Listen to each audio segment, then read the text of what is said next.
I am Slick Nick, the living legend of hair loss, your personal hairline hero, and of course, the red pill pusher of hair loss. But let's get real here. There is a new title that is presenting itself now. Bro Scientist. I am the bro scientist of hair loss. It's funny because I had some black pill viewers, which is what they do best, is they will leave comments to try to troll me. And one of the reoccurring comments I'd see is they're saying that all I ever talk about is bro science. And my immediate reaction is, thank you, that's actually a compliment. I reject the medical community. I reject big pharma. In my own home, there are no prescription pill boxes. There's no prescription drugs. No drugs. I'm against big pharma.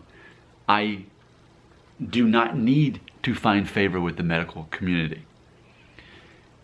So that means nothing to me as far as any kind of insult.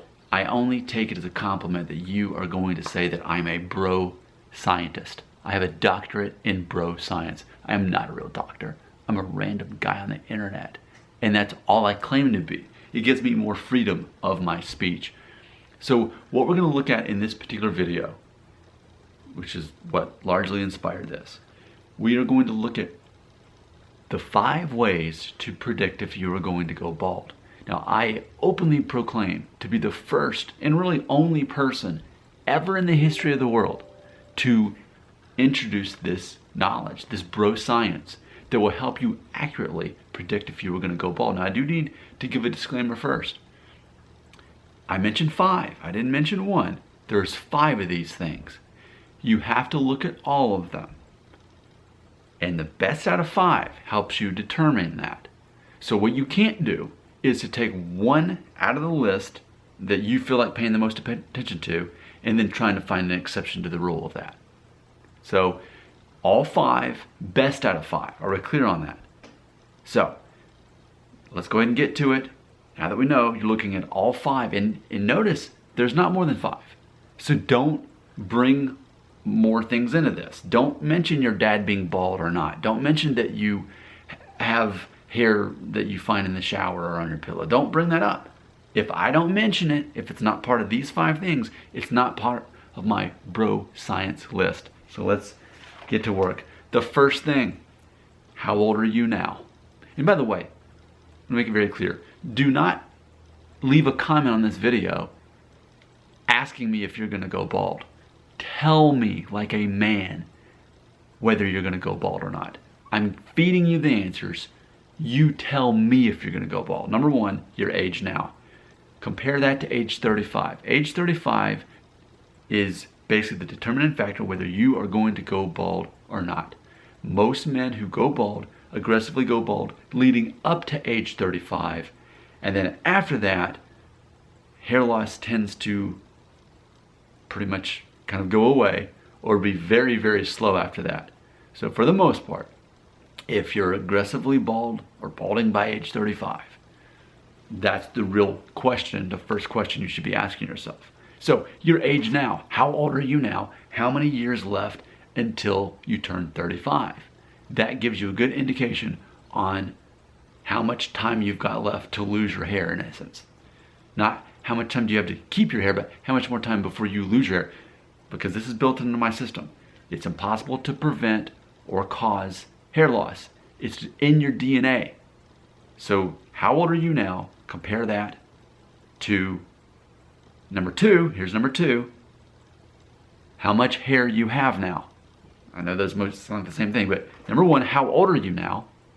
How much hair do you have now? If all you have is some receding temples, well then look up on my own channel. Look at the video I posted of me at age 17. There's a VHS tape. You can see that I had receded temples at age 17.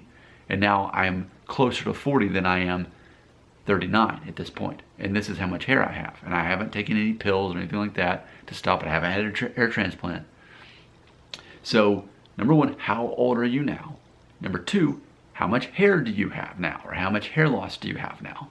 And you can sort of kind of do the math to see, because there are men who are Norwood 3 at age 35 and they pretty much remain that way. Like Tom Hanks, assuming he hasn't had a hair transplant, he's pretty much kind of always been in that Norwood 2.5/3 territory. So that goes back to my bro science theory here. How old are you now? How much hair do you have? Compare that to the countdown to age 35. Now here's where it gets interesting, and this is where people lose their stuff over this. Find a photo of yourself at age 1, not age 2, not a baby photo. Age 1. Your mom has one. Ask her. She definitely cared enough about you to have a photo of you at age 1 for your first birthday. I promise you she did. Take a look at that photo.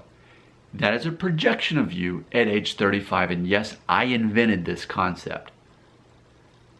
That's a projection of you at age 35. Now this is where people really get tempted to say, well, that's not true because look at Prince William. He was bald or he had hair when he was 1, and look, he bald by 30.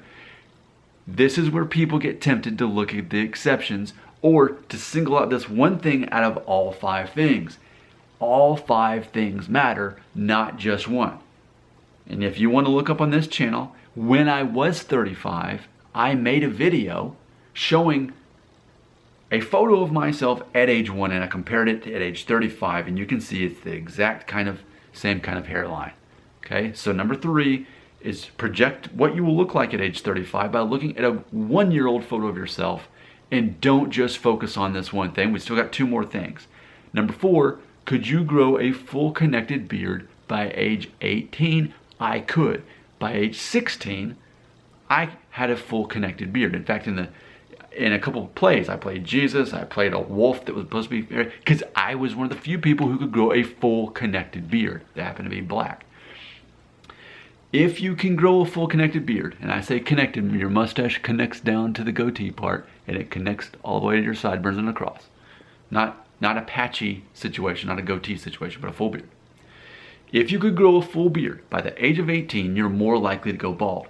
And you're saying, well, you're almost 40 and you're not bald, so what are you talking about?